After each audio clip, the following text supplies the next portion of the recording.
जय श्री कृष्णा, राधे राधे। आज मैं आपको सुना रही हूँ आस माता की कहानी। आस माता की कथा कहने और आस माता का व्रत करने से घर में सुख समृद्धि आती है। जो लोग आस माता की कथा सुनते हैं या फिर पढ़ते हैं, उनके घर में किसी भी चीज़ की कोई कमी नहीं रहती। इसीलिए आस माता की कथा को हमेशा पूरा पढ़ना या सुनना चाहिए, जिससे आस माता आपकी सारी मनोकामनाएं पूरी करे। तो चलिए सुनते हैं आस माता की कहानी। एक बार की बात है, एक गांव में 4 भाइयों का परिवार रहता था। 3 भाइयों के घर में धन की कोई कमी नहीं थी, लेकिन सबसे छोटा भाई उन तीनों में सबसे ज्यादा गरीब था। उसकी पत्नी अपनी तीनों जेठानियों के वहां जाकर उनके घर के काम काज करती, उनकी गायों का दूध निकालती, गायों को चारा डालती और उनका गोबर डालती तथा उनके बच्चों को भी संभालती थी। उसकी जेठानियां आस माता का व्रत करती और आस माता की कथा कहती थी। उनको देखकर उसने भी आस माता का व्रत करना और कथा कहना शुरू कर दिया। जब भी वह पूजा करती तो यह कहती कि आस माता धन देना, धन्य देना, सुख समृद्धि देना, बेटे बहू का सुख देना, देवरानों और जेठानियों का साथ देना, गले में हार देना, दूध घी देना। उसकी जेठानियां जब भी उसको ऐसा कहते हुए सुनती तो उसकी मजाक उड़ाती और आपस में कहती कि इसके पास कुछ भी नहीं है, लेकिन दुनिया भर की चीजें मांग लेती है। एक दिन सभी देवरानियां जेठानियां अपने खेत में काम कर रही थी और बच्चे घर पर खेल रहे थे। जब बच्चों को भूख लगी तो वो अपने घर पर खाना खाने के लिए चले गए। उस गरीब औरत के बच्चे भी उनके पीछे पीछे उनके साथ गए। सबने बैठकर खाना खाया तो उन्होंने देखा कि उनके घर पर खाने के लिए कितना कुछ बना हुआ है। जब गरीब देवरानी के बच्चों ने उन दोनों के घर पर बनी हुई खीर खाई तो उन्हें वो खीर बहुत ही स्वादिष्ट लगी। शाम को जब उनकी माँ घर पर आई तो उन्होंने जिद करना शुरू कर दिया कि माँ, हम भी खीर खाएंगे। तो यह सुनकर वह औरत बहुत ही दुखी हुई कि मेरे पास तो इनको खिलाने के लिए कुछ भी तो नहीं है, तो मैं कहाँ से लाऊं खीर बनाने के लिए दूध और चावल। यह सोच सोचकर वह बहुत ही दुखी हुई, लेकिन वो खीर तो नहीं बना पाई। अगले दिन जब वह उनके घर पर काम करने गई तो मक्खन निकालने के बाद वह बिना हाथ धोए अपने घर जाने लगी। तो उसकी जेठानी ने उसे टोकते हुए कहा कि ये मक्खन से भरे हुए हाथ लेकर कहाँ जा रही हो। तो गरीब औरत ने कहा, कोई बात नहीं, मैं अपने घर जाकर धो लूंगी। लेकिन उसकी जेठानी ने जिद करके उसके हाथ अपने घर पर ही धुलवा दिए। शाम को जब उसके बच्चे खेल कर आए तो उन्होंने बोला कि माँ, हमें भूख लगी है। माँ ने दुखी होते हुए कहा कि मैं मक्खन से सने हुए हाथ लेकर घर आती तो हाथ पर लगे हुए मक्खन को पानी में घोलकर तुम लोगों को पिला देती, लेकिन आज मैं वो भी नहीं ला पाई। तो वो और दुखी हो गई कि मैं अपने पति और बच्चों को क्या खिलाऊं।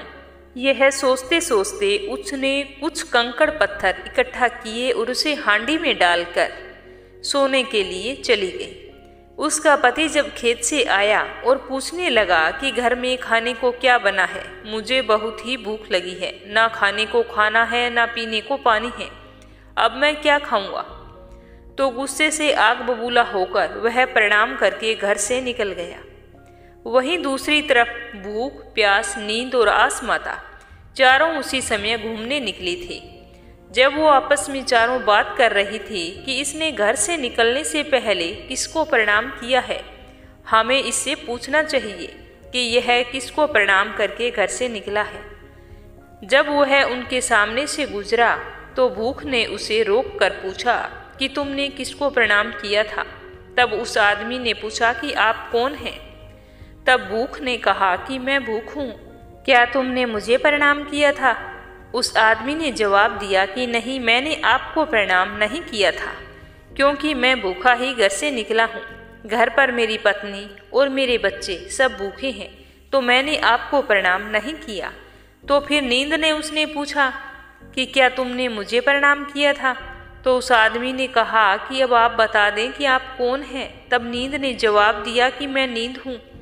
तब आदमी बोला कि नहीं, मैंने आपको प्रणाम नहीं किया, क्योंकि जब इंसान भूखा होता है तो उसे नींद नहीं आती, इसीलिए मैंने आपको भी प्रणाम नहीं किया। तो प्यास आगे आई और उसने पूछा कि क्या तुमने मुझे प्रणाम किया? तो आदमी ने पूछा कि आप कौन हैं? तो प्यास ने बताया कि मैं प्यास हूँ। क्या तुमने मुझे प्रणाम किया था? तब उस आदमी ने कहा कि पानी पीकर किसी की भूख नहीं मरती, इसीलिए मैंने आपको प्रणाम नहीं किया। तब आस माता ने उससे पूछा कि क्या तूने मुझे प्रणाम किया था? तो उसने कहा कि आप कौन हो? तो उसने बताया कि मैं आस माता हूँ। तो उसने कहा, मेरी पत्नी आपका व्रत करती है और आपकी आस माता की कथा कहती है, लेकिन फिर भी उसके घर में सब लोग भूखे सोए हैं, तो मैं आपको प्रणाम क्यों करूं?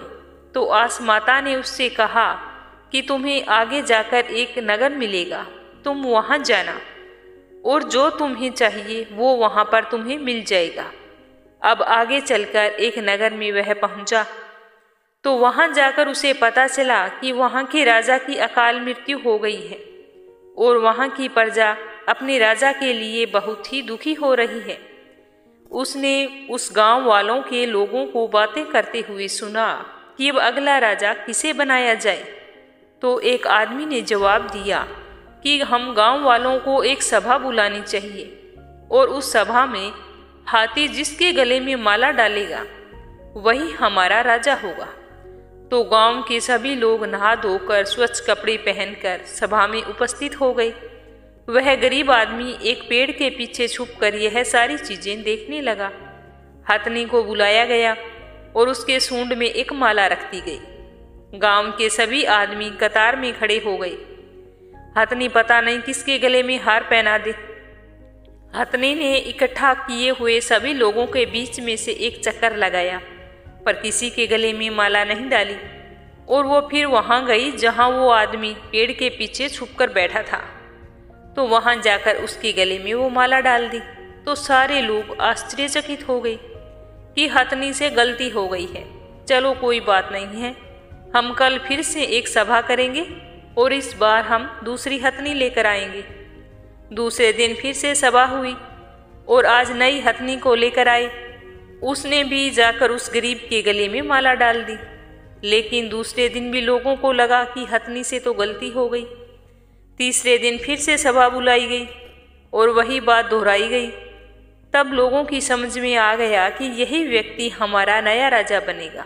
तो सब लोग उसे राज दरबार में ले गए और राज तिलक की तैयारी करने लगे। जब लोगों ने उसके परिवार का पता पूछा और बोला कि तुम्हारा राज तिलक हो रहा है, तुम्हारे परिवार को बुलाएंगे, तो राज्य के लोग उसके परिवार को लेने के लिए गए। तो परिवार वालों ने पूछा कि आप कौन हो और कहाँ से आए हो? तब लोगों ने कहा कि आपके परिवार का सदस्य हमारे राज्य का नया राजा बनने वाला है और हम आपको आमंत्रित करने के लिए आए हैं। तो यह सुनकर उसके बड़े भाई और भाभियों को बहुत ही ईर्ष्या हुई कि हमारा छोटा भाई जिसके पास कुछ भी नहीं था वो आज राजा कैसे बन गया। लेकिन फिर सभी ने नहा धोकर साफ कपड़े पहने और उसके राज तिलक में शामिल होने के लिए रवाना हो गए। इसी तरह उसकी पत्नी भी अपने बच्चों को लेकर अपने पति को देखने के लिए चल पड़ी और फिर उसके पति का बड़े ही हर्षोल्लास के साथ राज तिलक किया गया। इस तरह वह वहां का राजा बन गया और वो वहां की रानी बन गई। जिस प्रकार उस गरीब ने आस माता की कथा की और व्रत किया और उसके सारे मनोरथ पूरे हुए, उसी तरीके से सभी को आस माता की कथा और व्रत करने वाले की इच्छाएं पूरी होती हैं। हे चौथ माता, आपने जिस तरह उस गरीब की इच्छा को पूरा किया और उसके घर को धन धान्य से भर दिया, वैसे ही आप सबकी आस पूरी करना और सब पर अपनी कृपा दृष्टि बनाई रखना। आस माता की कथा कहने वाले की और कथा सुनने वाले की सभी की इच्छा पूरी करना। जय हो आस माता।